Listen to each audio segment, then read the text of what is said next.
Good morning all. सगळ्यांचं मनपूर्वक स्वागत. So welcome all of you in first lecture of physics. आज आपण लॉज ऑफ मोशन हा टॉपिक चालू करतो आहे. तर काही बेसिक मुद्दे आपल्याला या टॉपिकमध्ये कवर करायचे आहेत. जी काही मला माहिती मिळाली त्या माहितीनुसार आपल्याला चौथा टॉपिक चालू करायचा आहे. तुम्ही जे प्रिव्हियस टॉपिक कवर केलेले आहे ते वाचत चला, रिवाईज करत चला आणि त्याविषयी काही डाऊट असतील ते देखील आपण योग्य वेळी निरसन करूया. ठीक आहे. तर आज आपण चालू करतो topic laws of motion, topic number 4. ह्याचं वेटेज आहे 3 ते 4 मार्क. किती वेटेज आहे? 3 to 4 मार्क्स. तर सगळ्यांनी हेडिंग द्यायचं आहे नोटबुकमध्ये. On new page topic number 4 laws of motion. Very interesting topic detailing. ज्या वेळेस मी तुम्हाला काही मुद्दे एक्सप्लेन करेल, काही मुद्दे मी तुम्हाला लिहून देईल, you have to write it sincerely. आणि एक्झामसाठी फक्त आणि फक्त नोटबुक वाचले तरी सफिशियंट आहे. More than enough. That assurity I can give you. आपण जो टॉपिक बघते टॉपिकचं टायटल आहे लॉज ऑफ मोशन. आता शब्दशः आपण अर्थ घेऊया. लॉचा अर्थ काय? काही नियम आहेत. लॉचा अर्थ काय? नियम. जे आपण बदलू शकत नाही ते ॲक्च्युअली सेट झालेले आहेत. त्याच्यामध्ये काही बदल करू शकत नाही. मोशन हा दुसरा शब्द आहे, बरोबर आहे का? मोशनचा अर्थ काय? एखादी बॉडी एका ठिकाणी दुसऱ्या ठिकाणी चाललेली आहे. एखादी बॉडी, आता तुम्ही घराकडून इथं आलाय का डायरेक्ट झालाय? अंतर काय गौर केले की नाही? काहीतरी वेलोसिटी होती की नाही? डायरेक्ट प्रगट झालं आहे? असं नाही. म्हणजे तुमचं स्थलांतर झालं आहे की नाही एका ठिकाणी दुसऱ्या ठिकाणी, त्याला म्हणतो मोशन. आपण त्याला काय म्हणतो? आपण मोशन. आता हे जे काय मोशन आहे, स्थलांतर आहे, डिस्प्लेसमेंट आहे, जे तुम्ही अंतर गौर केले त्याला काहीतरी नियम आहेत. There are few fix rules. ते नियम आपल्या ह्या आर्टिकलमध्ये शिकायचे आहेत, या टॉपिकमध्ये शिकायचे आहेत. तुम्ही जर प्रायमरी विचार जर केला प्रथमदर्शनी तर हा टॉपिक पूर्णपणे the great scientist Newton, Isaac Newton ह्यांच्या आधारावर आहे. त्यांचं नाव आपण खूप वेळा ऐकलो आहे, अगदी युनिफॉर्ममध्ये असताना, स्कूलमध्ये असताना, बरोबर आहे नाही?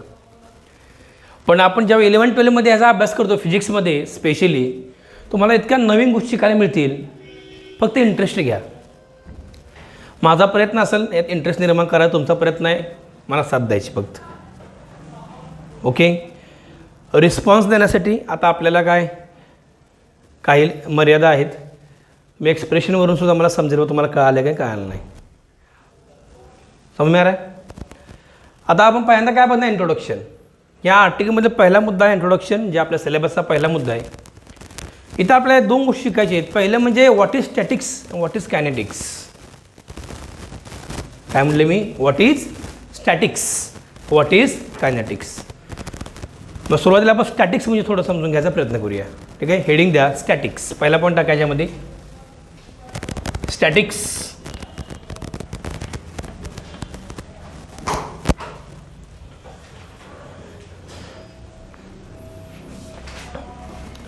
स्टॅटिक्स म्हणजे काय थोडं समजून घ्यायचा प्रयत्न करा. स्टॅटिक म्हणजे एखादी body it is at rest. It is at rest. आणि तुम्ही त्या बॉडीवर काम करणाऱ्या वेगवेगळ्या फोर्सेसचा अभ्यास करताय. कोणकोणते फोर्सेस असतील त्या बॉडीवर, ती बॉडी स्टॅटिक पोझिशनमध्ये का आहे, ह्याचा जो अभ्यास केला जातो त्या ब्रांचला म्हणतात स्टॅटिक्स. हॅलो. जी ब्रांच आहे फिजिक्समधली, ही ब्रांच आहे फिजिक्सची. स्टॅटिक्स इज वन ब्रांच की ज्याच्यामध्ये आपण अभ्यास करतो bodies which are at rest. Bodies which are at rest. ज्या बॉडी स्थिर आहेत, मूव्ह होत नाही आहेत, अशा बॉडीचा अभ्यास आपण करतो. त्या ब्रांचला काय म्हणतो आपण? Statics. I repeat once again. How we can define statics? A branch of physics which deals with the study of bodies which are at rest. Bodies which are at rest is called as statics. खूप सोपं आहे. लिहा. A branch of physics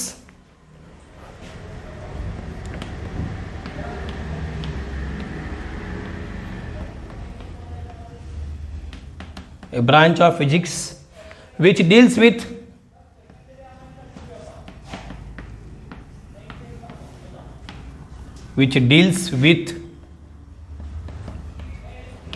study of bodies, study of bodies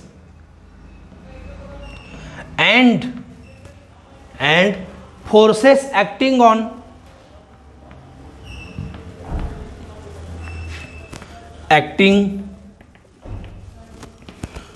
bodies and forces acting on bodies is called as statics.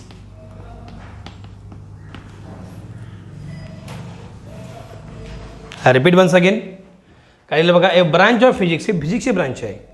Which deals with, ह्याचा अर्थ काय, ज्याचा संबंध आहे, कुणाशी संबंध आहे, which deals with what, study of, अभ्यास करायचा कशाचा, बॉडीज. कुठल्या bodies, which are at rest. फक्त रेस्ट बॉडी काय बघत बसायचं आहे का, we have to study forces acting on them. उदाहरण द्यायचं म्हणलं, तुम्ही आता बसलाय बेंचवर, मी उभारलं डायसवर, मी मूव होत नाही तर माझी स्टॅटिक बॉडी झाली, येस ऑर नो. तुम्ही बसलाय, स्टॅटिक बॉडी. आता कोणकोणते फोर्सेस काम करतात तुमच्या बॉडीवर, तर रिॲक्शन फोर्स आहे, तुमचं वेट बेंचने पेलवलं, yes or no, reaction force आहे तुमच्या बॉडीवर काम करणारं. जर तुम्ही हाताचे मुवमेंट केले तर अनदर फोर्स. म्हणजे असे वेगवेगळे फोर्सेसचा अभ्यास मी करणार आहे. अशा ब्रांचला काय म्हणतो आपण, स्टॅटिक्स. ही खूप मोठी ब्रांच आहे. आपल्याला वाटतं डेफिनेशन खूप लहान आहे, पण इट इज व्हेरी वास्ट. एक टॉपिक आपण शिकणार आहे 11th इलेक्ट्रोस्टॅटिक्स. त्यामध्ये आपण charges which are at rest ह्यांचा अभ्यास करणार आहे. ते ज्या त्यावेळी आपण चर्चा करूया, पण तुम्ही उदाहरण मुद्दाम दिलं. माझा प्रयत्न राहील तुम्हाला प्रॅक्टिकल एक्झाम्पल द्यायचे, जेणेकरून तुम्हाला कॉन्सेप्ट समजायला सोपं जाईल. कारण मी काय म्हणतोय, आता हा फॅन आहे, कुठला आहे, स्टॅटिक का कायनेटिक. स्टॅटिक असणार आहे का नाही, मूव होतोय का, जेव्हा मूव होईल, फिरायला चालू करेल तेव्हा स्टॅटिक चालणार नाहीत. हा AC स्टॅटिक आहे, चालू नाही सध्या, स्टॅटिक आहे. साहेबांचं पोस्टर स्टॅटिक आहे, येस ऑर नो. हा बोर्ड स्टॅटिक आहे. तुम्हाला बोर्ड कोणकोणते फोर्सेस काम करतात क्लिअर आहे. ही क्लिप दिसते आहे तुम्हाला, ह्या क्लिपने माझं वजन पेलवले, हिनं रिॲक्शन फोर्स अप्लाय केला आहे क्लिप. नीट बघा, ही क्लिप काढावर बाजूला, रिॲक्शन फोर्स नसणार आहे तो खाली पडणार आहे. म्हणजे इथं मी अभ्यास कोणाचा करणार, स्टॅटिक्सचा अभ्यास करणार. कळतं आहे मी काय म्हणतोय, व्हेरी इंटरेस्टिंग पार्ट. आता फक्त स्टॅटिकच अभ्यासाचा आहे का, सर आम्ही मोशनमध्ये पण असतो, अधूनमधून आम्ही गाड्या चालवतो, सायकली चालवतो, विमान चालवतो, जहाज चालवतो, मग तेव्हा मुवमेंट होते की नाही.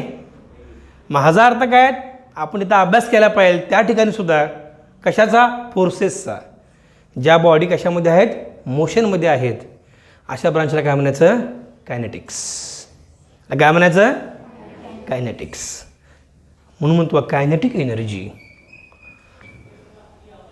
कायनेटिक एनर्जी फार वाटतं ऐकायला, पण कायनेटिकचा अर्थ काय, which is in motion, which is in motion. म्हणजे दुसरी ब्रांच काय झाली फिजिक्समधली, कायनेटिक्स. कुठली ब्रांच आहे, kinetics.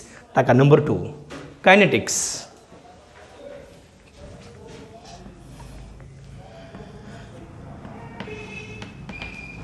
Kinetics, write down, a branch of physics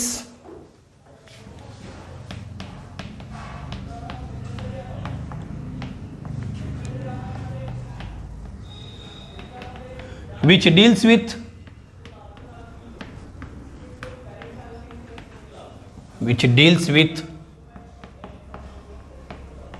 study of bodies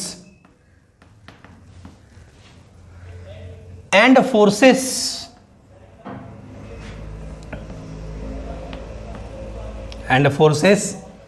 acting on bodies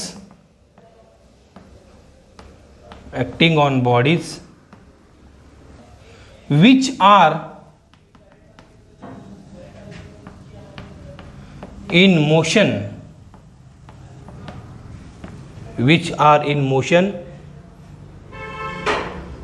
is called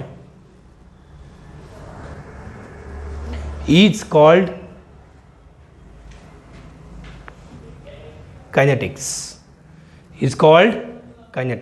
कळतं मी काय म्हणतोय. आता पहिल्या डेफिनेशनमध्ये आपण एक शब्द आवर्जून उल्लेख केला पाहिजे, कोणत्या, bodies which are at rest. काय म्हटलं बघा, a branch of physics which deals with the bodies and forces acting on them. आता बॉडी कशा पाहिजेत, ॲट रेस्ट. त्यामुळे कंसामध्ये इथं लिहायला विसरू नका, एक वाक्य ॲड करा फक्त प्रिव्हियस डेफिनेशनमध्ये, ॲट रेस्ट. हे रेस्ट शब्द फार महत्त्वाचा आहे. आय थिंक तुम्हाला डिफरन्स कळाला असेल आता स्टॅटिक्स आणि कायनेटिक्समधला. Clear?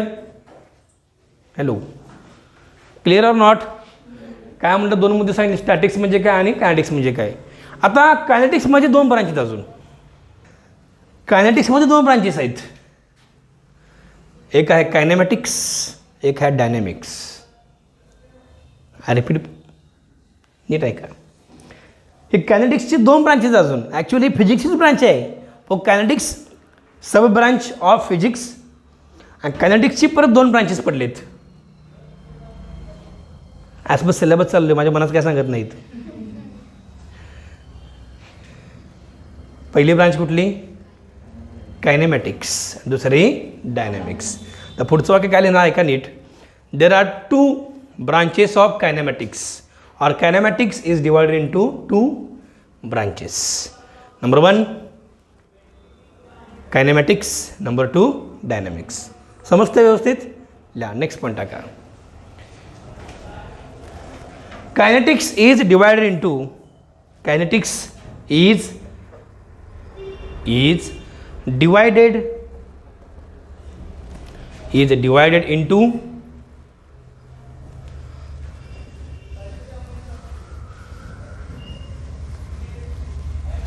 INTO into two branches TWO.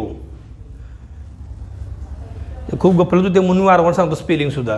आता बरंच इंटू TO परत टू TO2 नाही चालत तसं, म्हणून मी स्पेलिंग सांगतो मुद्दाम बऱ्याच वेळा. Into two branches. ऐका नीट, लिहू नका फक्त बघा. आता मी कॅपिटल ए म्हणतो मला सिम्बॉलाइज करण्यासाठी. I write it as a kinematics. शांत डोकं ठेवून ऐका फक्त. आता कायनेमॅटिक्स म्हणजे काय थोडं समजून घ्या. एक गोष्टी क्लिअर आहे, तर बॉडी मोशनमध्ये असणार आहे, ते क्लिअर आहे की नाही. कारण ही ब्रांच कोणाची, कायनेटिक्सची. इथं म्हणू नका असं की बॉडी इज ॲट रेस्ट, शोध लागला. मग काय म्हटलं, kinetics is a already study of the body which are in motion. मग कायनेमॅटिक्समध्ये काय असतं एक्झॅक्टली, तर कायनेमॅटिक्समध्ये तुम्ही अभ्यास करता बॉडीचा, ज्या बॉडी मोशनमध्ये आहेत, नो डाऊट इन दॅट. पण ती मोशन कुणामुळं आहे त्याचं कारण मी अभ्यासणार नाही. बॉडी चालली आहे, समजा गाडी चालली आहे रस्त्यावरून, का चालले विचारायचं नाही, कशामुळे चालले विचारायचं नाही, फक्त चालले. मग फोर्सेसचा अभ्यास करा, नाही काही इंटरेस्ट नाही. फक्त मी म्हणणार डिस्प्लेसमेंट किती आहे, किती अंतर कव्हर केले, वेलॉसिटी किती आहे. तुम्ही विचारलं सर कशामुळे चालले, अजिबात सांगणार नाही.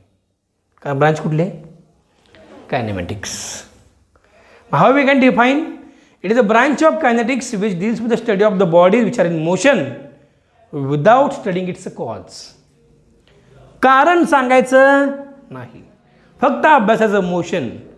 मोशन अभ्यास म्हणजे काय असतो, ॲक्सिलरेशन किती, अंतर किती कव्हर केले, डिस्प्लेसमेंट किती, वेलॉसिटी किती, ह्या गोष्टी सांगायच्या असतात. कळते मी काय म्हणतोय. मग how we can define kinematics, it is a study of the bodies which are in motion without its a cause. Without its a cause म्हणजे काय, कारण. कोणत्या कारणामुळे ही बॉडी मूव्ह होते ह्याचा अभ्यास मी करणार नाही. लिहा, it is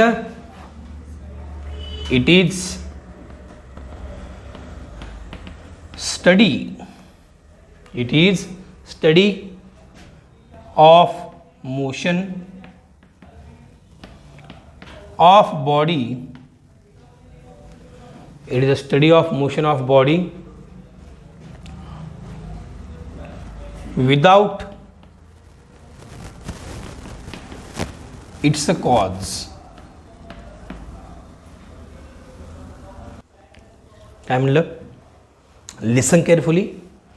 It is study of motion of body. Obviously body is in motion without its a cause. Without its a cause. ह्या ब्रांचला काय म्हणायचं, कायनेमॅटिक्स. क्लिअर आहे ना. टिक्स म्हणून कंटाळा नाही ना. क्लिअर आहे ना एकदम, काय अडचण. आता बघूया आपण पुढचा पॉईंट, पुढची ब्रांच डायनॅमिक्स. लिहा बी, dynamics.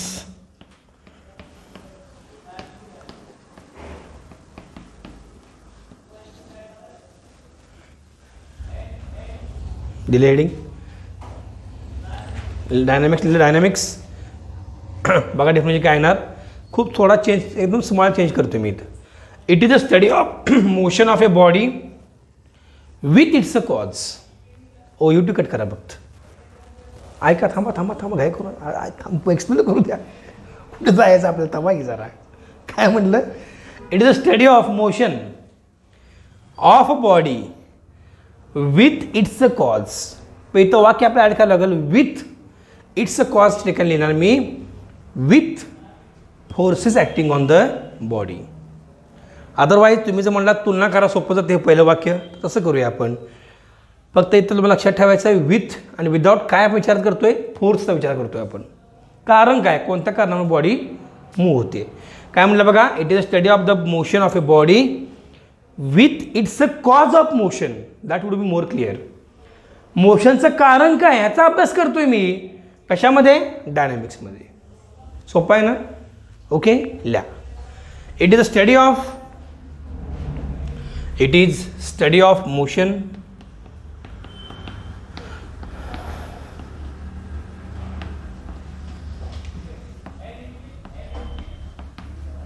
of body with its a cause of motion.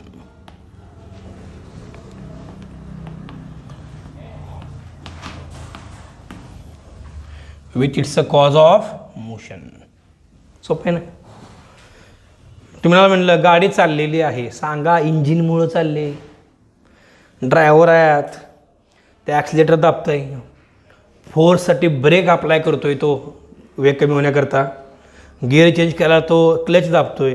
मी ज्यावेळी मी फोर्सेसबद्दल बोलणार, ब्रांच कुठली तयारी, ब्रांच विल बी डायनॅमिक्स. तुम्ही म्हणला सर गाडी थांबले जागेवर आणि मी फोर्स अप्लाय करतोय, कुठली ब्रांच झाली, स्टॅटिक्स. तुम्ही एक्स्ट्रा विनाकारण एफर्ट द्यायला लागला, गाडी थांबले उगाच आपलं नो यूज. गाडी मोशनमध्ये आहे पण कारण सांगू नका, का चालली गाडी, कायनेटिक्स. हे असं एकमेका चर्चा करायची. आता नाही, क्लास संपल्यानंतर, पण रस्त्यावर नाही, आपापल्यात करा चर्चा, तिकडेच करतील नाही आपल्याला. बरोबर आहे नाही, क्लिअर आहे की नाही सांगा की. If you take the interest by this way to understand the concept, the subject will become more funny and interesting. तुम्हाला फक्त लाईव्ह एक्झाम्पल लक्षात ठेवायचे आहेत फिजिक्समध्ये, आणि 11-12ला तुम्हाला अत्यंत गरजेचं आहे, कारण सिलेबस खूप वास्ट असतो आणि नको त्या चुकीच्या कल्पना आपल्या मनामध्ये आहेत ह्या विषयाबद्दल. हे असाच आहे, तसाच आहे, लयच अवघड आहे, डोक्यावरून जात आहे, 10 फूट जात आहे, 20 फूट जात आहे, काही नाही काय. ह्याला फक्त एकच तुम्हाला करायचं आहे, revision, revision and only revision. एवढं एक उत्तर माझ्याजवळ आहे. दुसरी काय गोळी कुठे मिळत नाही, फिजिक्सची टॅबलेट वगैरे मेडिकलमध्ये. R with me. रिपीट करूया, 4 डिफिनेशन आपण कव्हर केले. आर्टिकल संपलं आपलं पहिलं, वी एंडेड आर्टिकल. रिपीट करतो पहिल्यांदा. फिजिक्सचे 4 ब्रांचेस आहेत. पहिले कुठले सांगा, statics, body at rest. Short मी सांगतो, बॉडी ॲट रेस्ट. नंतर kinetics, body in motion. Kinetics परत 2 भागात डिवाइड झाली. Kinematics, body in motion without cause of the motion. Dynamics, body in motion with cause of motion. End of the article. आता बघा, या introduction पार्टमध्ये अतिशय interesting point मी add करणार आहे, ज्याला म्हणतो आपण फ्रेम ऑफ रेफरन्स. काय म्हणतो आपण, frame of reference. Okay, heading द्या. नेक्स्ट पॉईंट ह्याच्यामध्ये टाकायचं, इंट्रोडक्शनमध्ये नेक्स्ट पॉईंट टाकायचा आहे, frame of reference. Very interesting point, frame of reference.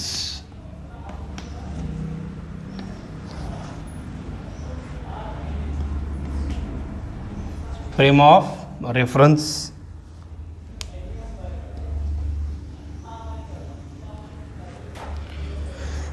Listen carefully.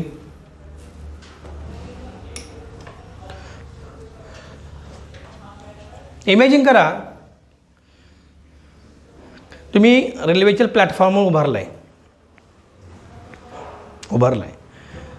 Train आलेली आहे आणि तुमचं एखादं रिलेटिव्ह ट्रेनमध्ये आहे आणि तुम्ही त्याला बघितलं आहे आणि ट्रेन थांबलीच नाही. आता उदाहरण द्यायचं म्हटलं, तुमच्या दृष्टीनं as your standing on the platform the train मोशनमध्ये आहे, बरोबर आहे का नाही? Yes or no? पण जे पॅसेंजर बसले ट्रेनमध्ये त्यांच्या दृष्टीनं ते पॅसेंजर एकमेकाला जे आहेत बसलेले एका ठिकाणी ते मोशनमध्ये आहेत का? नाही. पण ट्रेन त्या मोशनमध्ये. आणि त्या पॅसेंजरच्या तुलनेनं तुम्ही पण मोशनमध्ये आहे. कारण का ट्रेन पुढे चालली तुम्ही पाठीमागे जात आहे. Yes or no? का तुम्ही पळत जाता ते सगळं? बरोबर आहे नाही? आता प्रश्न असा पडतोय की मग नक्की बरोबर कोण चुकीचं कोण? मी स्टँड करतो, आपण थांबले प्लॅटफॉर्मवर, माझ्या दृष्टीने ट्रेन मोशनमध्ये, अगदी बरोबर. I am correct at my position. Passenger sitting inside the train त्यांच्याकरता मी मोशनमध्ये, yes they are also correct. आणि जे ग्रुप बसला पॅसेंजरचा एका डब्यामध्ये ते म्हणते आम्ही मोशनमध्ये नाही आहे एकमेका तुलनेनं, ते बरोबर आहे. मग बरोबर कोण? सगळेच बरोबर आहेत.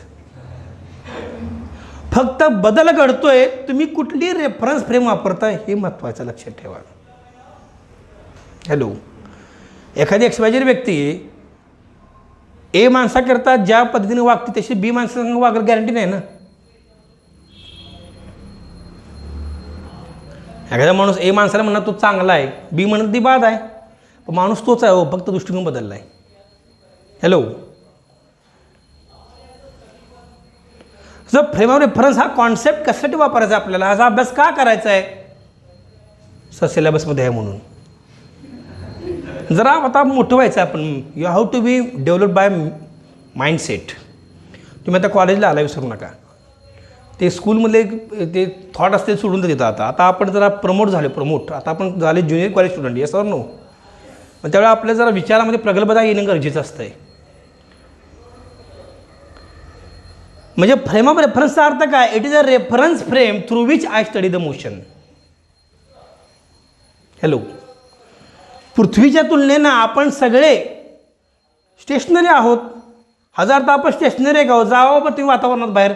गो in the space and see the earth. Earth is rotating. Yes or no? मग त्या माणसा तुलनेनं तुम्ही गोल फिरताय ना. आपण म्हणतो नाही कुठं गोल फिरतो, आम्ही सगळे करतो. काय सांगता काय म्हणणार? Yes or no? म्हणजे मला काय सांगायचं आहे की we are going to define frame of reference in a very simple language. सोप्या भाषेत सांगायचं म्हणलं, the plane reference plane through which we study the motion of the object is called as frame of reference. अजून एक उदाहरण देतो. आपल्या अल्जेब्रामध्ये 12 + 2 किती आहे? 14. बरोबर आहे ना? अवघड विचारलं गेले. पण तुम्ही घड्याळाचा विचार केला तर 12 + 2 2 होतोय हो भारताशी घड्याळामध्ये. बरोबर आहे नाही? Yes or no? मग कोण चुकीचं कोण? दोघंही बरोबर आहेत. तर सांगितलं भारताशी घड्याळामध्ये 12 + 2 2 होतोय 2 तास. आणि तुम्ही इकडे अल्जेब्रामध्ये 12 + 2 14. मग दोघंही बरोबर आहेत. पण तुम्ही सांगणं गरजेचं आहे की मी इथं वापरतो reference as a watch clock, 12 hours clock. बरोबर आहे नाही? हे तुम्हाला उदाहरण मी का दिले? नुसतं आपल्या डेफिनेशन पाठ करायची नाही, जे आपल्या सवय असते 9वी 10वीला पाठ कर, रोज पाठ करायचं. कळू अथवा न कळू. तुफान मार्क पडले. तुफान म्हणजे काय आता बंचच मिळतो मार्कांचा. 100%, 90%, 99. काय काय चाललंय देवालाच बाहेर. जर तुम्हाला खरेच ते मार्क मेंटेन करायचे असतील ना तर ही एकदम योग्य वेळ तुमच्यासाठी. Starting of the 11th foundation strong करा. फक्त इमारत अतिशय उंच जाणार. फाउंडेशन वीक असं किती मजलं बांधावं पडणार आहे 100%. एखादं वादळ आलं तरी. कळतंय मी काय म्हणतोय? त्यामुळे मी वाक्य वारंवार रिपीट करतोय. मी थोडं स्लो चाललं आहे मुद्दाम, कारण का आपल्याला कॉन्सेप्ट समजून घ्यायचा आहे. नंतर वेळ वाढणं 100% सिलेबस आपल्या वेळेत संपवायचा पण आहे. रेफरन्स फ्रेम म्हणजे काय? ए प्लेन, हा एक प्लेन आहे, हा उभा प्लेन आहे. सर नो, तुम्ही जिथं बसलाय हा आडवा प्लेन आहे. हे असो, हा एक प्लेन आहे. 3 प्लेन आहेत लक्षात. हे आडवा प्लेन आहे, हे उभा प्लेन आहे, दोघांना परपेंडिक्युलर हा एक प्लेन आहे. X axis, Y axis, Z axis. आपण स्पेसमध्ये मी झेड ॲक्सिसमध्ये आहे, मी माझी बॉडी, तुम्ही पण झेड ॲक्सिसमध्ये आहात. तुमचे पाय जे आहेत एक्स ॲक्सिसवर आहेत, खालच्या हॉरिझॉन्टल प्लेनवर आहेत. कोण असं बसलं आहे, असं बसलं आहे कोण आडवं नाही ना. मग काय सांगायचं, रेफरन्स प्लेनबद्दल तुम्हाला माहिती सांगायची आहे. तर आपण काय डेफिनेशन देऊ शकतो रेफरन्स प्लेनची? पाठ करू नका, ऐकून घ्या, व्यवस्थित समजून घ्या. हा असा प्लेन आहे, इट इज अ प्लेन. आधी समजून घ्यायचं मराठीत, नंतर लागतं इंग्लिशमध्ये. त्याला तेवढं जमलं पाहिजे. आता 11th आल्यावर थोडं इंग्लिश थोडं पोटापाण्यावर जमलं पाहिजे आपल्याला. You have to understand few sentences in our English. It is a plane in through which we study the motion of the object. That plane is called as frame of reference. काय म्हणलं? It is a plain, हा एक plain आहे, through which, ज्याच्यामधून मी अभ्यास करतो कशाचा? Motion of the body. Such a plane is called as frame of reference. लिहा. A plane through which, a plane through which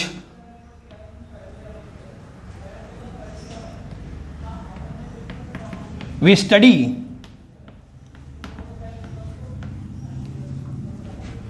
motion of object. We study motion of object is called as frame of reference.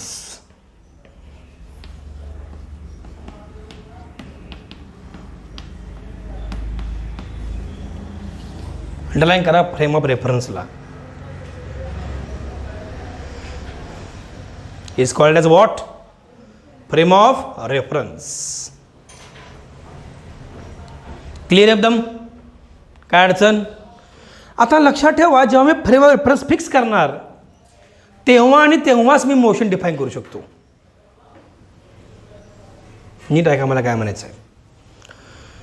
जो तुम्ही जर म्हणला की passenger जरी train मोशनमध्ये आहे आणि पॅसेंजर म्हणतायत की सर माझ्या दृष्टीनं शेजारी बसलेला पॅसेंजर हा स्टेशनरी आहे. बरोबर आहे बाळा, का रागायला चालला आहे? बरोबर आहे तुझं. तर डिफाईन केलं आधीच. काय सांगितलं? I am sitting in the train and passenger in the train. तुम्ही उभारला प्लॅटफॉर्मवर, तुम्ही काय म्हणायचं? The passenger in the train they are moving with speed of train. बरोबर आहे ना? गाडीत बसल्यावर तुमची काय वेळासाठी वेगळी असते काय? आत बसल्यावर तुम्ही बसला KMTमध्ये आणि KMT झाले 40 km/h, तुमच्या स्पीड 20 km/h होतो का आत? हे बाहेर पडायला लागला तुम्ही. सो प्रत्येक पॅसेंजर स्पीड सेम असणार का नाही? काय काय आमची माहिती आहे, लय भारी खेडेगावातली माणसं पाठीवर बसणारं माणसं स्पीड कमी असते. मग कसं काय कोणा स्टॉप कसं काय कोणा स्टॉप असं होत नसतंय. म्हणजे मला काय सांगा, फ्रेम ऑफ रेफरन्स हा मुद्दा सगळा it is a relative concept. हा एक फक्त आणि फक्त एक तुलना करायची. फक्त कुणाच्या नावावर तुलना करताय तुम्ही? You are comparing with which reference? Hello, मी सांगणं वारंवार की स्टेशनरी बॉडी तुलनेत एखादी बॉडी मोशनमध्ये आहे तर 100% मोशनमध्ये असणार आहे. समजा 2 गाड्या आहेत, एका स्पीडनं चाललेत रस्त्यावरून, चालते 2 व्हीलर वगैरे असेच बघा, चालते बघा, आपण चाललेलं असतं असं चाललं एका स्पीडनं, रस्ता मोकळा असेल तर दोघां तुलनेनं विचार केला, गाडी दोघांची बस स्टेशनरीच आहे हो, पण जी रस्त्याच्या साईडला उभारलं त्या दोन्ही गाड्या मोशनमध्ये आहेत. म्हणजे काय की motion is a relative concept. कुठलीही मोशन तुम्ही जेव्हा डिफाईन करता, सांगता, बोलता, स्पष्ट करता, चर्चा करता, हे कशावर डिपेंड आहे? Relative concept. तुम्ही तुलना कुणासोबत करताय ह्याच्यावर सगळी मोशन डिपेंडंट आहे. म्हणजे तुम्हाला वाक्य लक्षात ठेवायचं आहे, motion is a relative concept. Motion काय आहे? फक्त एक संदर्भ असणारी कॉन्सेप्ट आहे. आणि तुम्ही जोपर्यंत संदर्भ सांगत नाही, रेफरन्स प्लेन सांगत नाही, तोपर्यंत तुम्ही मोशन डिफाईन करू शकत नाही. ही लिहून घ्या तुम्ही, म्हणजे डोक्यात फिक्स करा. आपण इथं बघतो बघा, प्लेन चालले असते, जेट प्लेन किंवा आपलं पॅसेंजर प्लेन चाललं असतं, बघतो अरे इथून इथंच चाललंय रे, एवढं जवळ कसं काय, एवढं कसं काय स्लो, जाऊन बस कळते आत. त्या अंतर जे कव्हर केले तुम्ही बघता नुसतं असं डोळ्याने, इथून पर्यंत गेलेलं आहे आभाळात. हो, त्या अंतर किती किलोमीटर असते तुम्हाला माहिती आहे का? Huge distance. Speed is 500 km/h, 600 km/h, एवढं स्पीड असतो विमानाचा, पॅसेंजरचा. जेटचा more than 800 km/h. Very huge speed. पण तुमच्या डोळ्यातून निघणारे लाईट जे आहे, प्रकाश, त्याचा स्पीड 3 लाख km/s आहे. त्यामुळे तुम्हाला वाटतं किती स्लो चाललं आहे ते. बघताना प्रकाश बघतो, लाईट बघतो ना, कसं बघतो आपण एखादी वस्तू, लाईट पडते त्या वस्तू म्हणून बघू शकतो आपण. ऑप्टिक्स शिकू आपण परत कधी तर भविष्यात. कळतंय मी काय म्हणतोय? मी वारंवार काय सांगायचं आहे मला इथं, रिलेटिव्ह व्हेलॉसिटी जेव्हा तुम्ही एक्सप्लेन करता तेव्हा तुम्हाला काय एक्सप्लेन करायचं आहे? Frame of reference. हे विसरू नका. आता मोशनची काय 3 ते 4 महत्त्वाची टाईप आहेत आपल्याला अभ्यासाचे आहेत. मोशन 3 ते 4 महत्त्वाची टाईप आहेत, अतिशय इंटरेस्टिंग टाईप आहेत. एखादा माणूस म्हणला मी एकदम सरळ चाललो, कुठंच म्हणणार नाही, मला वळू वाटत नाही, बरं बाबा जा सरळ, त्याला म्हणायचं लिनियर वेलॉसिटी. त्याला काय म्हणायचं? Linear motion. काय म्हणायचं त्याला? Linear motion. दगड घेतला, दोऱ्याला बांधला, गोल फिरला, गोफन माहिती ना, गोफन, सर्क्युलर मोशन. ही बाळा बघा, सर्क्युलर मोशन. ही काय पंखा सरळ जातो का असा, तुझं उकडायला लागले, चल तिकडं, असं करतो आपण. जनरली पोझिशन सेंटरला काय लावतो? कारण सगळी हवा पसरली पाहिजे. नाही, चौकटीपेक्षा भारी वाटते जरा, शास्त्रात सांगितलं मग इथं बायनं मग. अरे काय लॉजिक आहे त्या पाठी बघा, नो लॉजिक. हॅलो, म्हणजे मला काय सांगायचं, it is which motion? It is circular motion, straight line motion, linear motion. काय काय तुम्ही बघितलं असला पाहिजे. तुम्ही एक पण आपण हे खेळायचो बघा, तसलं विमान करायचो, फेकून द्यायचो, ते कसंही कुठेही कसंही पडायचं खाली.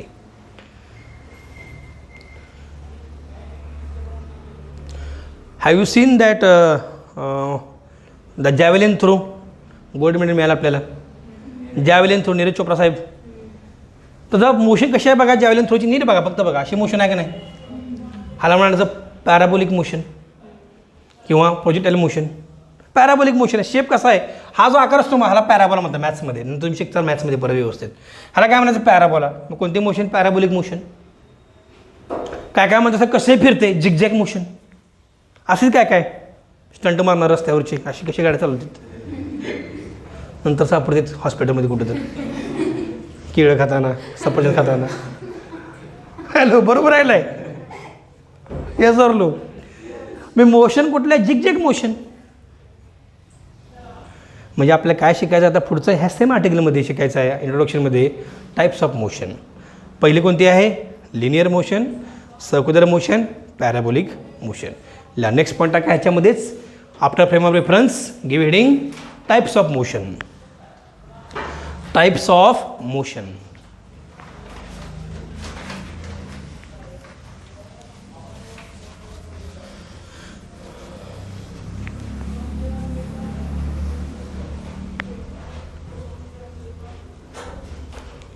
Very interesting point. Types of motion. त्यात बघा स्मॉल ए करा किंवा नंबर 1 रोमन 1 करा, चॉईस तुमचा आहे. सिम्बॉल कसं द्यायचं बघा. I write small Roman 1. त्यात टाका linear motion.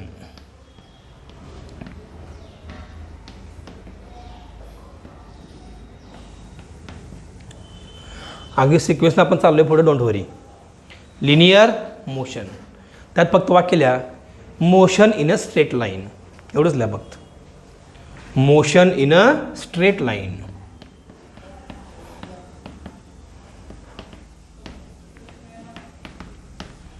In a straight line.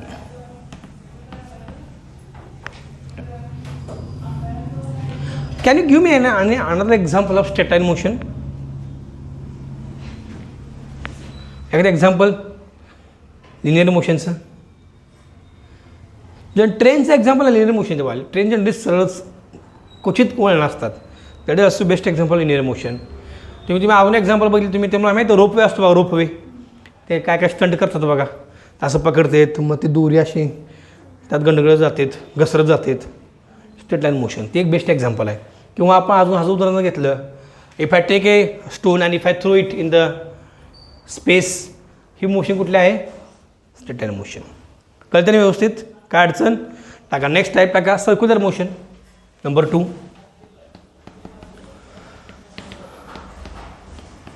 Circular motion.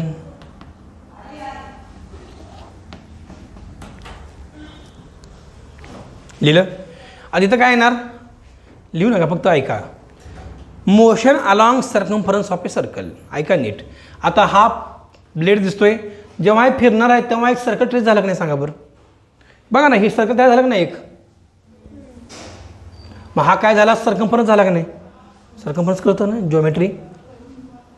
कोण नाही ना असं? म्हणजे मला पाणी प्यायला बरं, चक्कर बी आली तर काय करायचं? त्या सर्कम्फरन्स माहीत नाही असं कोण आहे का? नाही ना? ठीक आहे. रस्ता आपल्या सर्कलचा, length of the circle, perimeter म्हणतो आपण त्याला. बघा कोणती खाला कसं डिफाईन करायचं? Motion of a object along circumference of a circle is called a circular motion. लिहा definition. Motion along circumference of a circle. Motion along circumference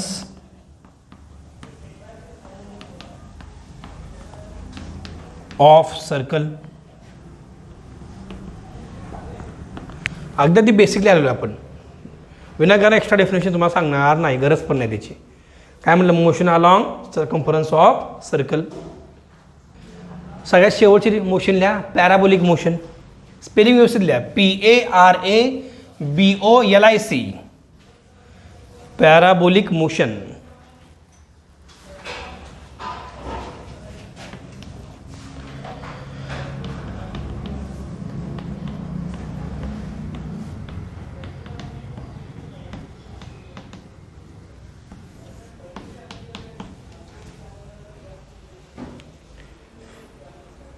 parabolic motion. आता इथं काय सिंपल वाक्य वापरायचं? Motion along the parabola. ऐका नीट. आता parabola मी repeat करतो परत एकदा. हा एक जॉमेट्रिकल शेप आहे, जो आकार जनरल असा असतो बाळांनो. हाला म्हणायचं पॅराबोला. अजून एक असतो हायपरबोला, ते जरा जास्त रागाला गेलेलं असतंय, ते असं असतंय. हाला म्हणायचं हायपरबोला. अजून एक असतंय, एक शेप असतं, एक शेप असं, हाला म्हणतात इलिप्स. काय म्हणतात? इलिप्स. आणि ह्याचा सगळ्यांचा ओरिजिन असतो आपला सर्कल. काय हे आकार आहे वेगवेगळे, ते मॅथ्स मी शिकणार डेप्थमध्ये. सर्कलचं इक्वेशन काय, स्ट्रेट लाईन इक्वेशन काय, ह्याचं इक्वेशन काय, त्याचं इक्वेशन काय, लय काय काय प्रकार आहेत, ज्या त्यावेळी तुम्हाला सांगण्यात येतील. पण लक्षात ठेवा, आता पॅराबोला म्हणजे कुठला शेप झाला? This shape. समज आ रहा क्या? नक्की. तुम्हाला उदाहरण दिलं मी कशाचं? That javelin throw is the best example of parabolic motion. लिहा. Motion along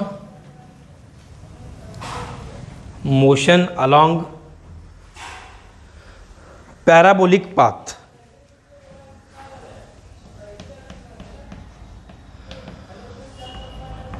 along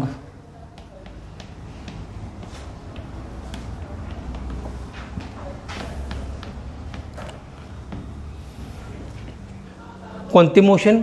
motion along parabolic path. Best example काय सांगितलं? Javelin throw. ह्याची गरज लक्षात ठेवा फक्त. ओके. बाळांनो, अशा प्रकारे आपण इंट्रोडक्शनचा पार्ट कव्हर केला आहे पहिल्या आर्टिकल आपल्या टॉपिकमधलं. काय कव्हर केलं? स्टार्टिंगपासून रिपीट करूया आपण. पहिल्यांदा काय शिकलो? 4 टाईपच्या मोशन नाही, 4 ब्रांच. फिजिक्सचे 4 वेगवेगळे शाखा, ब्रांचेस. Number 1 statics. शॉर्टमध्ये सांगा काय असते? Body at rest. Number 2 body in motion. Number 3 कायनेमॅटिक्स. कारण सांगणार का? नाही सांगणार कारण. Dynamics with cause. The frame of नंतर टाईप्स ऑफ, पहिली टाईप, नंबर 2, नंबर 3. आता एक मुद्दा लक्षात ठेवा, जे मी लिहून देणार नाही, लक्षात ठेवायचं बघ तुम्हाला, की ज्या ज्या वेळी तुम्ही मोशनबद्दल माहिती सांगणार तेव्हा तुम्हाला सांगावं लागेल की त्या अंतर कव्हर केलं आहे, किती वेलॉसिटी आहे बाबाची आणि किती ॲक्सलरेशन आहे. अशा वेगवेगळ्या गोष्टी तुम्ही जेव्हा सांगचाल तेव्हा म्हणणार मी मोशनचा अभ्यास केला आहे. आता फक्त मी म्हटलं गाडी मूव्ह होत आहे, yes, branch of physics, dynamics explain. आणि मूव्ह होत आहे पण किती अंतर कव्हर केले, किती वेगाने कव्हर केले, त्याचं ॲक्सलरेशन किती होतं, फोर्स किती होतं त्याच्यावर काम करणारं, टॉर्क किती होतं हे सांगावं लागेल. आणि त्याला म्हणतो आपण काय, डायनॅमिक्स. कळालं?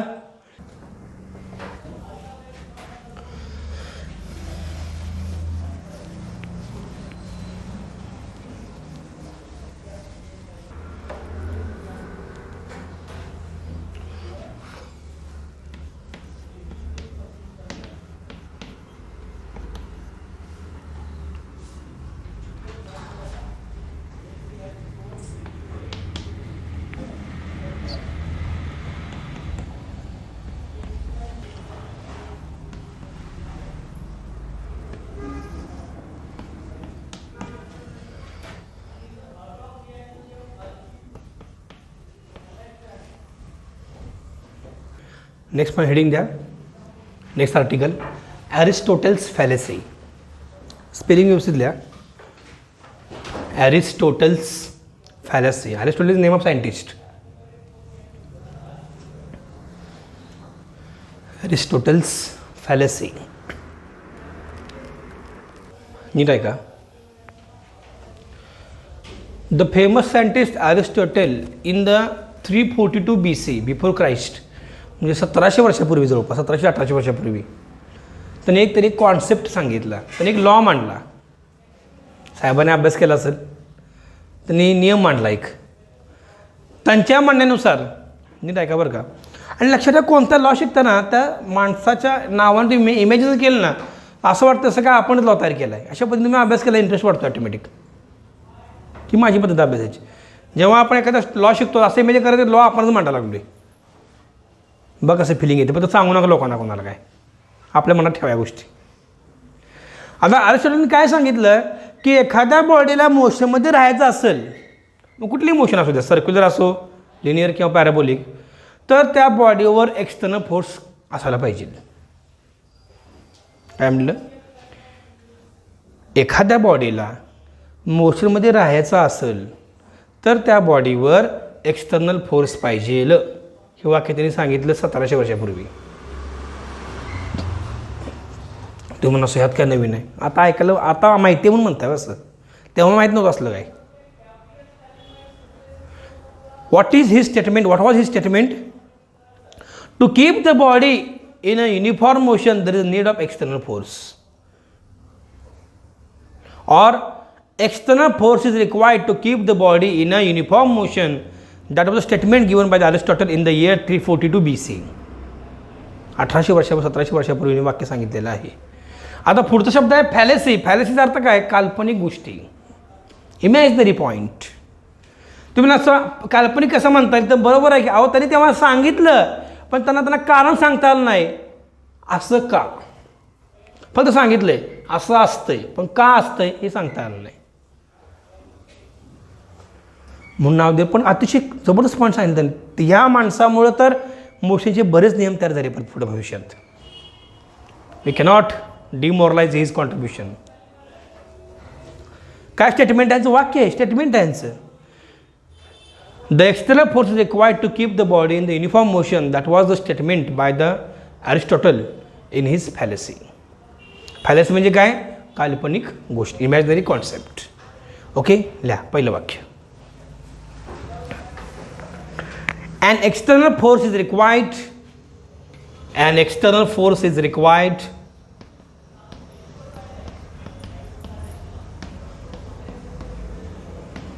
External force is required to keep the body, to keep the body in uniform motion, in uniform motion.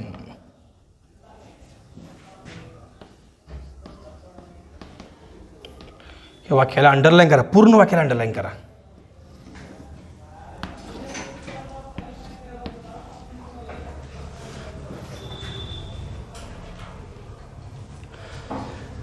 I repeat once again. काय दिलं बघा आपण, and external force is required to keep the body in the uniform motion. अगदी बरोबर आहे.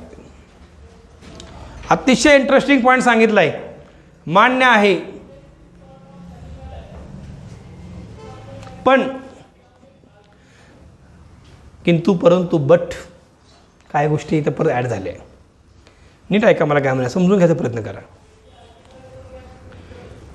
1742 1742 मध्ये म्हणजे 200-300 वर्षापूर्वी, म्हणजे आफ्टर 15 इयर्स 1400 इयर्स, बरोबर आहे. 1400 वर्षानंतर द फेमस सायंटिस्ट गॅलिलिओ माहिती आहे, गॅलिलिओ ऐकून असताना नाव.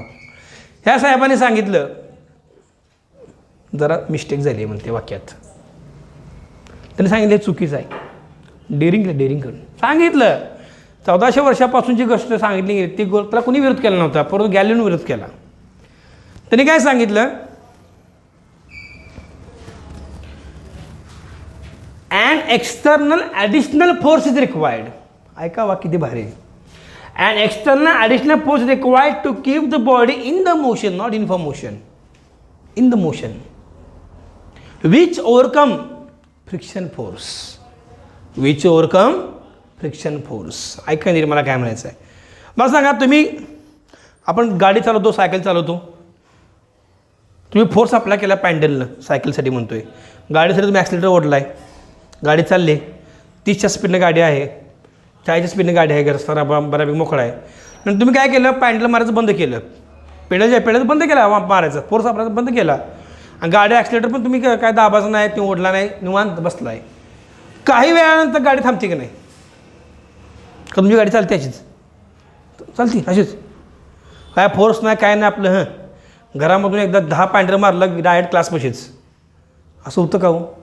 का असं होतं आहे? मग का गाडी थांबती, का ऑब्जेक्ट थांबतो? त्याचं कारण का, तर रस्त्यामध्ये असणारं फ्रिक्शन जे आहे, तुमच्या गाडीच्या चाकामध्ये आणि रस्त्याच्या सरफेसवर जे फ्रिक्शन आहे, घर्षण, ते तुम्हाला पुढे जाऊ देत नाही. बरोबर, हे सर नो, बरोबर आहे की नाही? हे सर नो. जेव्हा आपण बऱ्याच म्हणतो बघा, आता वाऱ्याचा वेग खूप जास्त आहे बरं का, जरा गाडी जरा जास्त त्रास व्हायला गाडी चालवायला, 100% वाऱ्याचा वेग जास्त म्हणून विरोध व्हायला लागला तुम्हाला, त्याला म्हणतात विस्कस ड्रॅग. त्याला काय म्हणायचं, विस्कस ड्रॅग. लिक्विड किंवा हवेमुळं जे काय विरोध होतो तुमच्या शरीराला किंवा एखाद्या ऑब्जेक्टला, त्याला म्हणतात विस्कस ड्रॅग. आणि सॉलिडमुळं जो होतो विरोध, त्याला म्हणतात फ्रिक्शन. त्याला काय म्हणतात, दोन्ही ठिकाणी एक गोष्ट कॉमन आहे, there is a resistance. There is what, resistance आहे का नाही? तुम्हाला ॲक्सिडेंट का दाबावं लागतं, मग एकदा दाबल्यानंतर परत जायला पाहिजे का डायरेक्ट सांगलीपर्यंत. सो आता मी बाहेर पडलो कोल्हापूर ना, आता एक 60 स्पीड गाडी चालली जाते बघा डायरेक्ट सांगलीपर्यंत. अरे असं कसं होईल? You have to apply the force again. मग त्याकरता ही स्टेटमेंट इट वॉज रिजेक्टेड. 1742 मध्ये स्टेटमेंट रिजेक्ट केलं गेलं. आणि 1743 मध्ये the famous scientist Isaac Newton ह्याने गॅलिलिओ साहेब स्टेटमेंट परत वापरलं आणि त्यांनी 3 लॉ मांडले परत. कशी हिस्ट्री आहे? सुरुवात कोणी केली? Great person. मध्य कोणी साधला?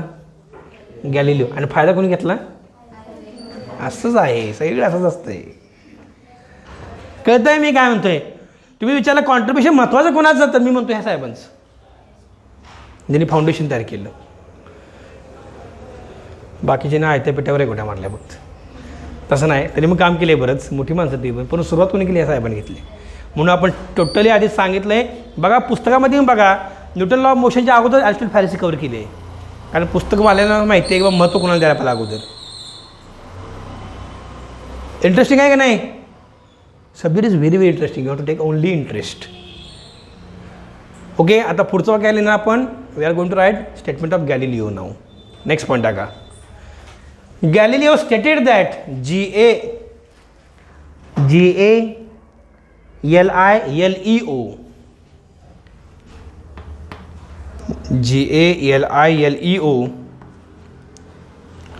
गॅलिलिओ स्टेटेड दॅट, त्यांनी सांगितलं, stated that an external additional force is required for overcoming, external additional force is required, additional force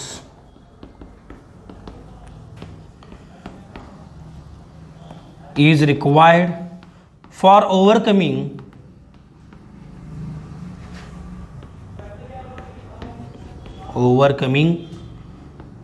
opposing forces on the body,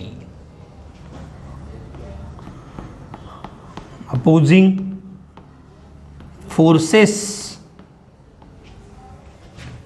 on the body.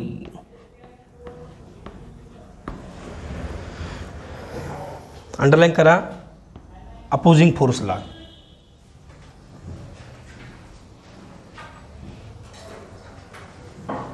Repeat once again लिहिलं. Repeat once again. काय म्हटलं बघा, Galileo stated that external additional force, ही वाक्य महत्वाचं, additional force is required, लागणार कशासाठी, for overcoming opposing forces on the body. आता हे अपोजिंग फोर्सेस कोणकोणते असतात, तर सगळ्यात बेस्ट एक्झाम्पल फ्रिक्शन फोर्स. तुम्हाला फ्रिक्शन फोर्स चांगला नाही की असं नाही, ते पण चांगल्या गरजेचं आहे. तुम्ही चालता कसं रस्त्यावरून, मग कसं चालतं, फ्रिक्शन आहे म्हणून चालतं ना. ऑइल काय करा, रस्त्यावर ऑइल टाकायला सांगायचं मग, आणि चालून दाखवा मला, गाड्या चालून दाखवा ऑइल असताना. तुम्ही इथं चालून दाखवा मला, फक्त इथं ऑइल टाकतो किंवा साबणाचं पाणी टाकतो, बघू चालतं ते का नीट, पळून दाखवायचं परत.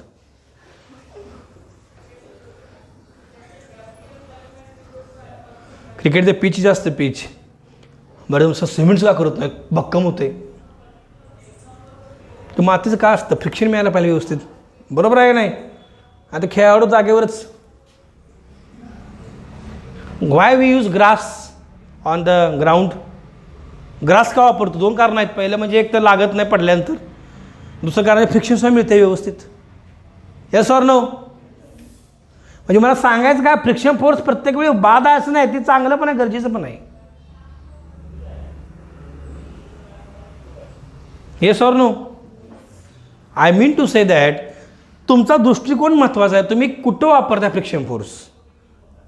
आपण हे काय म्हणतो, गहू किंवा तांदूळ ज्वारी दळतो पिठासाठी, फ्रिक्शन फोर्स आहे. Yes or no. ते जातं जे असते आणि ते जे धान्य आहे ते फ्रिक्शन होते म्हणून तर ते बारीक होते. काहून नाही सर, एकदम फ्रिक्शनलेस आहे सर, फ्रिक्शनलेस आहे. मग हाय टाकलं तर हाय तसं माघार येईल.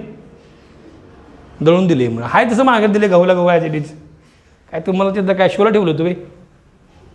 Hello, brake force friction force आहे. तेव्हा गाडीचे ब्रेक पेटायचं खराब झाले, सायकलचं उदाहरण घ्या, किती असते पाहिजे रबराचं. काय एखादं सायकल रबर ती बारीक होऊन पाच चपटी झाली असते, तरी ब्रेक दाबतो तेवढे, तरी बदलू वाटत नाही त्याला. ती रबर जर खराब झालं तर उपयोग काय त्या ब्रेकचा, नुसतं नावालाच. म्हणून ते म्हणतो मेकॅनिक म्हणतो चेंज करा ब्रेक पेडल वगैरे, ब्रेक शू कट चेंज करा. त्याला माहिती आहे फ्रिक्शनच नाही त्यामध्ये. क्लच प्लेट, गाडीची क्लच प्लेट माहिती, क्लच असते, क्लच प्लेट असते. हो, ती चिटकत असते, गिअर बॉक्सला वगैरे असते. ती जर खराब झाली गाडी चालतच नाही, गिअरच पडत नाहीत. बघा आपला आबत पुढंच जाय नाही, पुढंच जाणार. अरे ते बदल. Friction force. कुठलं फोर्स आहे, friction force. Yes or no. आपण काय करता, गाडी सायकलच्या हे असते बघा, चेन असते, चेन आणि स्प्रॉकेट तर ऑइल करतो का नाही, सायकल करतो ऑइल करते, तसं फिरत असतं ऑइल करतं आहे. तुम्ही सायकल चालतो मला माहीत नाही, आम्ही चालवतो बाबा. मग ते ऑइल का टाकतंय, कारण जास्त फ्रिक्शन झाले की जास्त त्रास होते परत. पेडल मारा, आधीच लय हाऊस आहे मारायची, त्यातनं अजून फ्रिक्शन कमी होण्यासाठी काय करतो आपण, ऑइल टाकतो, ग्रीसिंग करतो. पंखे इथं बॉल बेरिंग असतं, लक्षात ठेवा. इथं ही जर खोललं तुम्ही आता बॉल बेरिंग असते, बॉल बेरिंग इथं वर असते, खाली असते आत. बॉल बेरिंग गेले तर आवाज येते खार खार खार खार खार खार पंख्याचा. पंख्याचं काम झोप चांगली येण्यासाठी, ही मग डिस्टर्ब करायला आपल्याला, ही फ्रिक्शन कमी करण्यासाठी. कळतंय मी काय म्हणतोय. हा जर मी तुम्हाला उदाहरण का देतो वारंवार, जेणेकरून तुम्हाला फक्त समजलं पाहिजे आर्टिकल नाही, त्यासोबत तुम्हाला लाईव्ह एक्झाम्पल माहीत पाहिजे एक्झॅक्टली आपण काय शिकलो आहे. तर अरिस्टॉटलने काय सांगितलं की बाबा ठीक आहे बॉडीला मोशनमध्ये राहायचं आहे, फोर्स अप्लाय करा, पण हे चुकीचं स्टेटमेंट होतं. 1700 वर्षानंतर गॅलिलिओने सांगितलं की नाही, एक्सटर्नल फोर्स पाहिजे, पण ते कसं पाहिजे, ॲडिशनल फोर्स पाहिजे. हॅलो, आता ही बघा, ही बॉटल आहे पाण्याची. हां, आता मी याला मूस करतो, नीट बघा, लय भारी प्रयोग आहे. ओके, आता मी ठेवले, याला मूस करतो नुसतं. अरे वा वा, पुढं जाई, पुढं जाई, जा पुढं, पुढं जाई नाही, पुढंच जाई नाही, पुढं जाई नाही, पुढं जाई नाही, फोर्स लावतोय मी. पण जेव्हा मी एक्सटर्नल फोर्स अप्लाय एक्स्ट्रा करतोय, जेणेकरून दोघांचं फ्रिक्शन ओव्हरकम होते, तेव्हा बॉटल पुढे जाणार आहे. बरोबर आहे नाही?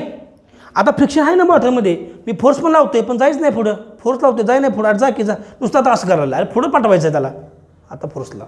म्हणजे एक्सटर्नल फोर्स मी लावणं गरजेचं आहे, कारण फ्रिक्शन आहे. आणि हीच प्रेशर तुम्ही जर ऑइल असणार सर प्रेशर ठेवली बॉटल, मी नुसतं लावतो, स्पर्श करूच तो उशिरा जाते पुढे ऑटोमॅटिक. कळते मी काय म्हणतो? ते असं बॅलेट डान्सर, दोन्ही बॅलेट डान्सर, ते असं आईस बर्फ असतो, खाली स्केटिंग असते, ते पण नुसतं असं करूच तो पुढे जातात, फुल स्पीडने जातात. आणि ते मातीमध्ये असल्यावर, वाळूमध्ये असल्यावर दाखवा पुढे जाऊन नाही जात. म्हणजे काय, सगळं फ्रिक्शनचा काय, सगळा खेळ कशाचा, फ्रिक्शनचा. समजलं ना की आर्टिकल एंडेड, कुठलं, अरिस्टॉटल फॅलेसी. मग हे वाक्य फॅलेसी का म्हणण्यात आलं, कारण that was a wrong statement. Statement was wrong. It was imaginary concept. It was imaginary statement. And who proved it? कोणी सांगितलं correct statement? Galileo stated statement which is correct. पण नुसतं एवढ्यावर थांबलं नाहीत गॅलिलिओ साहेब. हे स्टेटमेंट दिलं, पण ह्या स्टेटमेंटचा वापर केला गेला न्यूटन साहेबांनी, आणि त्यांनी 3 लॉ मांडले परत, and which we have been remembering since 203 years, and in future also we are going to remember it. त्यांनी 3 लॉ जे मांडले, जे पुढचं आपलं article Newton's laws of motion. Hello, कधी त्या सिक्वेन्स कसा मेंटेन करायला कळाल ना आपण. Have understood Galileo fallacy, sorry Galileo नाही, Aristotle fallacy.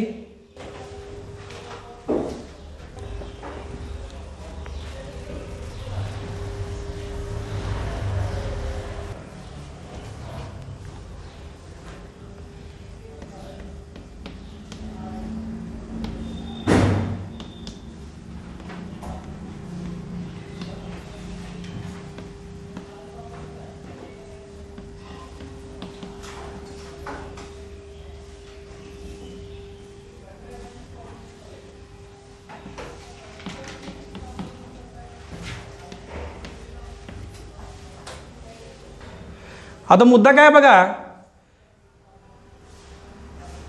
The famous scientist Newton, by using the statement given by the Galileo, ह्याचा वापर करून त्यांनी 3 लॉ मांडले, जे आपलं नेक्स्ट आर्टिकल असणार आहे. हेडिंग आहे न्यूटन्स लॉज ऑफ मोशन. द्या heading, Newton's laws of motion.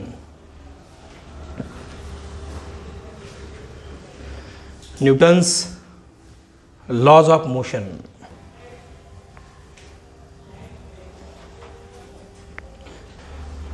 Laws आहे, अनेक क्वेश्चन आहे, म्हणजे तिथं जास्त लॉ, एकापेक्षा जास्त लॉ आहेत. 3 लॉ लक्षात ठेवायचे आहेत. आधी आपण शिकूया पहिला लॉ. द हेडिंग, त्यामध्ये पहिला पण टाका, फर्स्ट लॉ.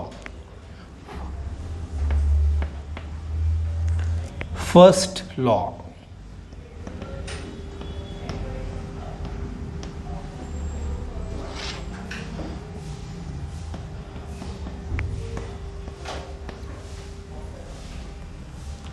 हे फर्स्ट लॉमध्ये साहेबांनी काय सांगितलं आपल्याला, ते काय म्हणते बघा, स्टेटमेंट ऐकायला लिहून देणार नाही, ऐकायचं फक्त व्यवस्थित. एव्हरी इनॅनिमेट बॉडी, इनॅनिमेटचा अर्थ काय, स्थिर असणारी body, remain at a rest. Every inanimate body remain at a rest or in a uniform motion in a straight line unless and until an external unbalanced force acts on it. Statement आहे first लॉचं. काय म्हणतात साहेब, जी body stationery आहे, थांबली जागेवर निवांत म्हणून चालू आहे, ती बॉडी स्थिर राहणार.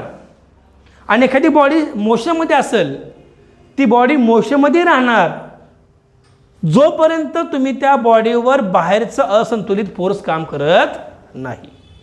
फॉर एक्झाम्पल, मी उभारलोय, जोपर्यंत कोण मला फोर्स अप्लाय करत नाही by my mind or by external force, मी मूव्ह होणार नाही. आणि गाडी मोशनमध्ये आहे, ब्रेकच दाबलं नाही, थांबच नाही गाडी, अरे ब्रेक दाब की, एक्सटर्नल फोर्स अप्लाय करायला लागला नाही. सायकल तुम्ही गाड्या चालवता ना, टू व्हीलर, फोर व्हीलर, विमान चालवतो नाही कोण? विमान नाही चालू, गाड्या चालवतो फक्त. जोपर्यंत तुम्ही ब्रेक अप्लाय करत गाडी थांबणारच नाही, तुमची वाहन थांबणार नाही, ऑब्जेक्ट थांबणार नाही. मग हे सांगितलं न्यूटन साहेबांनी पहिल्या लॉमध्ये. काय सांगितलं? एव्हरी इनॅनिमेट बॉडी, इनॅनिमेटचा अर्थ काय? Stationary body, remain at a rest or uniform motion in a straight line unless and until an external balance force acts on it. जोपर्यंत बाहेरचं असंतुलित बल, असंतुलितचा अर्थ काय? जे फोर्स अपोजिंग फोर्सला ओव्हरकम करणार. आता तुम्ही ट्रक उभा केला, ट्रक, आणि ती ट्रक बंद पडला आणि तुम्ही घेऊन आला काय? लुना, स्कूटी आणली, स्कूटी त्याला वाढायला. काय आणले? सर आणली की गाडी फोर्स अप्लाय करते की? अरे येडे, त्याचं फोर्स किती आहे? त्या ट्रकचं वजन किती आहे? तुझ्या स्कूटीचं पॉवर किती, ताकद किती, फोर्स किती? सो आणली की गाडी मी. कुठलं फोर्स पाहिजे? अरे एक्सटर्नल अनबॅलन्स्ड फोर्स पाहिजे रे. त्या ट्रकला ट्रॅक्टर घेऊन यायला लागेल तर ते हालणार. Yes sir no? बरोबर आहे नाही? आणि घरामध्ये बारका दगड पडला आणि JCB घेऊन आलाय, बाजूला करा JCB आणला, JCB एवढा पण आपला एक्स्ट्रा फोर्स अप्लाय करायचं नाही. आपल्या झाडून पण निघते बाजूला ते. कॉक्रोच आहे, बंदूक घेऊन आला, मारला. चप्पल घ्या मोकाडा हो. अरे हॅलो, म्हणजे मला काय सांगायचं आहे? एक्सटर्नल फोर्स पाहिजे, पण त्याला पण काहीतरी लिमिट आहे हो, त्याला लॉजिक काय तर पाहिलं का नाही? म्हणजे न्यूटन साहेबांनी काय सांगितलं? एक्सटर्नल फोर्स लावा, पण किती लावा? ज्या अपोजिंग फोर्सवर ओव्हरकम करणारा असावं एवढंच लावा. समजा अपोजिंग फोर्स 10 न्यूटन आहे तर मी 11 न्यूटन लावतो, काय प्रॉब्लेम नाही, गाडी मूवते. पण 10 न्यूटनची गरज आहे, लावली 100 न्यूटन, काय गरज आहे? गरज 100 न्यूटनची, आणलं 10 न्यूटन नाही चालणार. म्हणून वाक्य महत्त्वाचं आहे, external unbalanced force is required. काय आला पहिला लॉ? समझ में आया? स्टेटमेंट लिया. एव्हरी इनएनिमेट ANIMATE, इनएनिमेटचा अर्थ काय? स्थिर, stationary. Inanimate object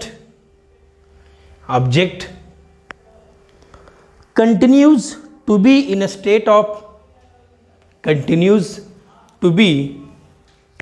in its state of rest or of uniform unaccelerated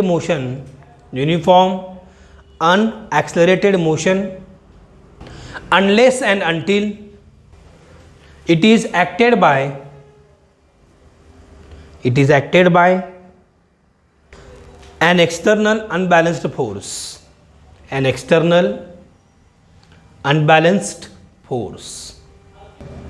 full stop. Underline करा पूर्ण स्टेटमेंटला. Underline complete statement. नीट आहे का? आता इकडे बघा, जेव्हा एखादी बॉडी रेस्टमध्ये आहे, हा बोर्ड रेस्टमध्ये आहे, हे बुक रेस्टमध्ये आहे, तुम्ही रेस्टमध्ये आहात, तर ती बॉडी आपली मोशन चेंज करायला का तयार होत नाही? नीट आहे का? मला काय म्हणायचं? तुम्ही उभारला निवांत आणि तुमची जो पण इच्छा होत ना तोपर्यंत तुम्ही मुवणार नाही, असं का? ह्याचा अभ्यास केला गेला. परत हा चॉक आहे, असा हा इथं आहे, हातावर आहे, हा का मूव होत ना जोपर्यंत मी मूव करत नाही? कारण का ह्या ऑब्जेक्टला, कोणता ऑब्जेक्ट विचारात घ्या, त्या ऑब्जेक्टची एक टेंडन्सी असते, तुझी एक सवय. काय सवय आहे? की मी ज्या मूळ स्थितीमध्ये आहे ते मी बदलणार नाही. मला सांगू नका बदलायला. अशी बरीच माणसं असतील, सव्वा बदल की बदलत नसतं ती. डोकं फोड तुमचा बदलत, त्याचा बदलणार नाही. पण त्यामुळे कोणाचा फवा बदलणार लागू नका. ते पीस आलाय वरून तसंच राहणार आहे ते कायमचा, जो पण स्वतः ठरवत नाही चेंज व्हायचा. तर जी टेंडन्सी आहे बॉडीची not to change its original state, that tendency is called as inertia. त्याला काय म्हणतात? इनर्शिया. मराठीत तुमचा जडत्व. एखादी बॉडी मोशनमध्ये आहे, निवांत चालले, जोपर्यंत ब्रेक दाबत नाही तोपर्यंत थांबणार नाही ती. किंवा फ्रिक्शनमुळं काही वेळानंतर थांबल, पण पुढं मोठाला स्पीड ब्रेकर आला, तुम्ही फक्त आवाज चालला का नाही ऐकत.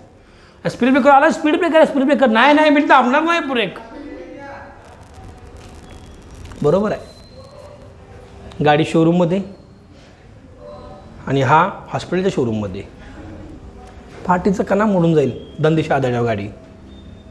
म्हणजे मला काय सांगायचं आहे, one definition we are going to define, one point we are going to define a tendency of the body to oppose the change of its motion or to oppose its a change of state.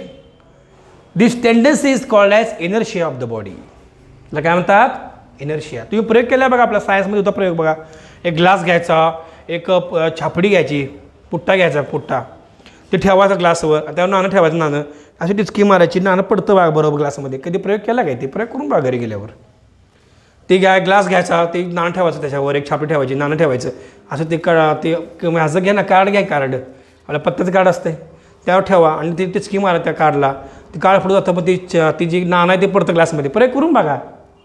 नाणं का जात नाही त्या संग त्या कार्डसोबत, कारण ती म्हणते मला जायचं नाही, कारण माझी रेस्ट पोझिशन आहे. इनर्शिया काय आहे कळतंय मी काय म्हणतोय. म्हणजे पुढचा मुद्दा आपल्या ह्यात काय न्यूटन्स फर्स्ट लॉमध्ये, inertia definition. Inertia is a what, by product of Newton's first law. हा रिॲक्टंट आहे, ही रेसिपी, हे आपले इंग्रेडियंट, रेसिपी काय, रेसिपी. आउटपुट काय, इनर्शिया आहे. आउटपुट काय, इनर्शिया. इनर्शिया हा पॉईंट न्यूटन फर्स्ट लॉला खूप मदत करतो. आणि तुम्हाला विचारलं कोणी, inertia is a output of which law, तर सांगायचं Newton first law. Newton's first law लिहा. फर्स्ट लॉमध्ये सेकंड पॉईंट टाका. The tendency of the body to oppose, to change its original state,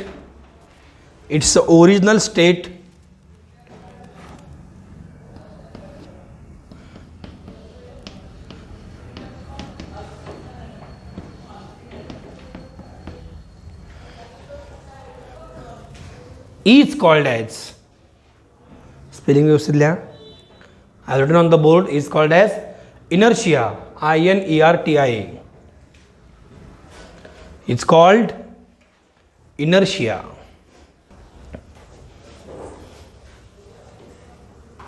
लिहिलं काय अडचण कोणाला, नक्की क्लिअर. आता नीट ऐका, न्यूटन सेड दॅट, आता इनर्शिया जो आहे एखाद्या बॉडीला, तर कुणामुळं असतो, नीट ऐका, मला काय म्हणजे समजून घ्यायचा प्रयत्न करा. आता एखादा मोठा दगड आहे, त्याला जास्त फोर्स लावावा लागते मूव्ह करायला, बरोबर आहे ना, आणि एखादा लहान दगड असेल तर कमी फोर्स लावावा लागतोय. ह्याचा अर्थ असं म्हणू शकतो आपण की इनर्शिया जो आहे एखाद्या बॉडीचा, तो म्हणजे त्या बॉडीचं वेट किंवा मास. मी काय म्हटलं, ट्रकचं वजन जास्त, त्यामुळे त्याला जास्त फोर्स लावावा लागला, म्हणजे काय, इनर्शिया म्हणजे mass. I told the example of stone, mass. म्हणजे काय, इन जनरल एखाद्या बॉडीचा इनर्शिया सांगायचा असेल तर जो मास सांगा. काय सांगा, मास. म्हणजे mass is a analogous quantity of inertia. तुम्ही नुसतं इनर्शिया म्हणजे काय कोणी विचारलं तर सांगायचं टेंडन्सी आहे. अरे पण त्याचं फिजिक्समध्ये काय डेफिनेशन आहे, सांगितली टेंडन्सी. आ युनिट काय आहे तर किलोग्रॅम. मास युनिट काय असतं, किलो, के जी, असतं नो. मास कशात मोजतो आपण, शिकला ना युनिट्स मेजरमेंटमध्ये, K G. S I unit काय, के जी. म्हणजे काय, mass explains the inertia of the body. Mass काय एक्सप्लेन करतं, बॉडीचं इनर्शिया. समजा एखाद्या बॉडीचं मास जास्त आहे, इनर्शिया जास्त असणार आहे. गाडी मोठी आहे, एखादा ऑब्जेक्ट फार मोठा आहे तर लगेच हलणार आहे का ती, नाही, कारण मास जास्त आहे. एखादं बारके पिल्लो आहे, फूक मारत जाते निघून, मास कमी म्हणून ते मूव्ह होते लगेच. कळते मी काय म्हणतोय, लिहा लगेच. Inertia of the body is explained by inertia of the body is explained by mass. Inertia of the body is explained by mass. That's it. कळते मी काय म्हणतो आहे? एकदम clear. Are clear with the Newton's first law? Sure.